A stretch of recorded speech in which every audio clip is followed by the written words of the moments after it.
बहुत समय पहले एक समृद्ध राज्य था जिसका नाम था आनंदपुर। वहां की रानी का नाम था रानी माधवी। वह बहुत सुंदर थी, लेकिन उतनी ही आलसी भी। रानी माधवी को काम करना बिल्कुल पसंद नहीं था।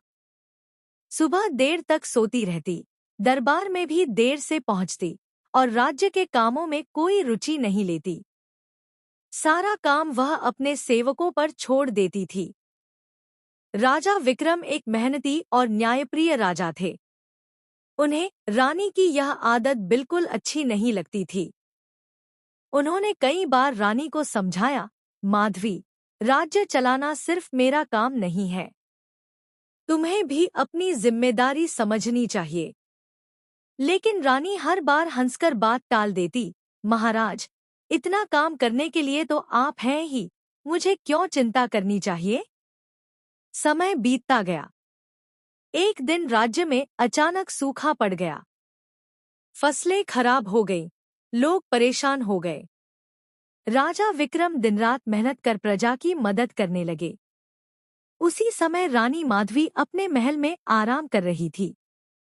लेकिन एक दिन उसने देखा कि महल के बाहर लोग भूखे और दुखी खड़े हैं। बच्चों की आंखों में आंसू थे और बुजुर्ग थककर बैठ गए थे। यह देखकर रानी का दिल पिघल गया। उसे पहली बार एहसास हुआ कि उसकी आलसी आदतों के कारण वह अपनी प्रजा की मदद नहीं कर पा रही थी। रानी तुरंत उठी और राजा के पास गई, महाराज, मुझे माफ कर दीजिए। मैंने अपनी जिम्मेदारी नहीं निभाई। अब मैं भी आपकी मदद करना चाहती हूँ। राजा मुस्कुराए और बोले, अच्छा है कि तुम्हें अपनी गलती समझ आ गई। उस दिन से रानी माधवी पूरी तरह बदल गई। वह सुबह जल्दी उठती, प्रजा के लिए भोजन की व्यवस्था करती और खुद जाकर लोगों की मदद करती। धीरे धीरे राज्य की हालत सुधरने लगी। बारिश आई, फसलें लहलहाईं और लोग खुश हो गए।